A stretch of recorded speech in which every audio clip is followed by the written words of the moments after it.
Hello, John from copcare20.org. I'm going to tell you a little bit about critical incident stress debriefings. This has been around for, I'd say, the last 15 or 20 years.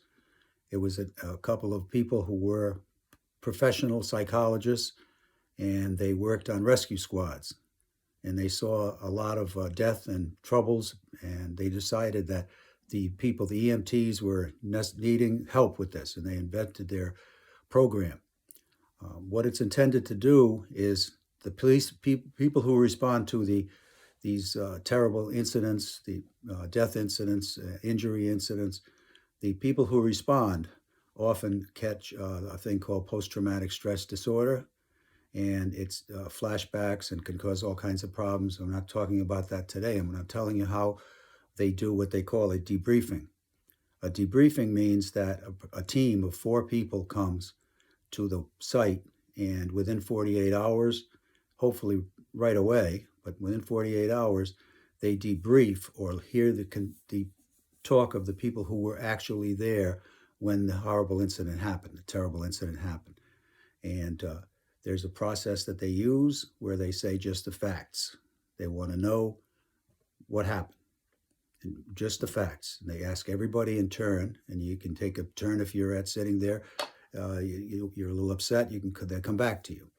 And this professional team, which is police officers, doctors recruited, and just ordinary police officers on the peer support teams, they listen to what you have to say. It's all confidential, all radios off, nothing can be said. If you can't live with that, hit the door. Don't stay here. And so the second time they go around, they ask, what were you thinking? What were you thinking when you first knew this incident was going bad? Or on your way there, or whatever, you start there. And you do as much as you can. And then the third time around, everyone is asked, have you known how anybody was affected by this incident, or were you affected by the incident? So you can tell as much or as little if you want, if you're having an issue. And finally, the fourth time around, we usually have a mental health person as a team member, and we have a person from your own job and a person from another police department or fire department, and they're there and they give you advice on what to do, kind of like the advice we've been giving you: exercise, sleep, make sure you have hobbies, you believe in something. So this is how the critical incident stress debriefing is done.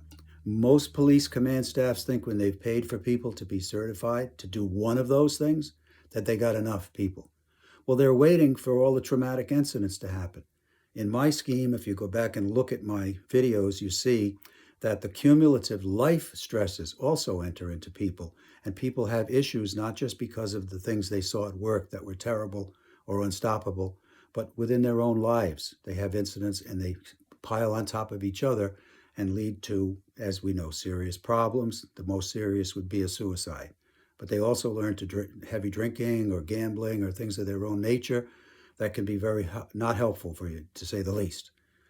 So when you hear the critical incident debriefing, and that's what it's all about, and if some departments mandate that you go to one, I think very few do, but they should all mandate that the people present go to them in groups of 6 or 8 and just talk it over.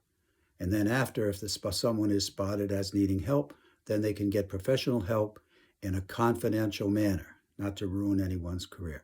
So that's CISD, and I'm going to see you next time I make one of these.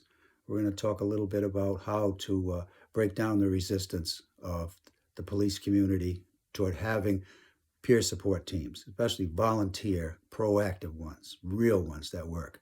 Thank you.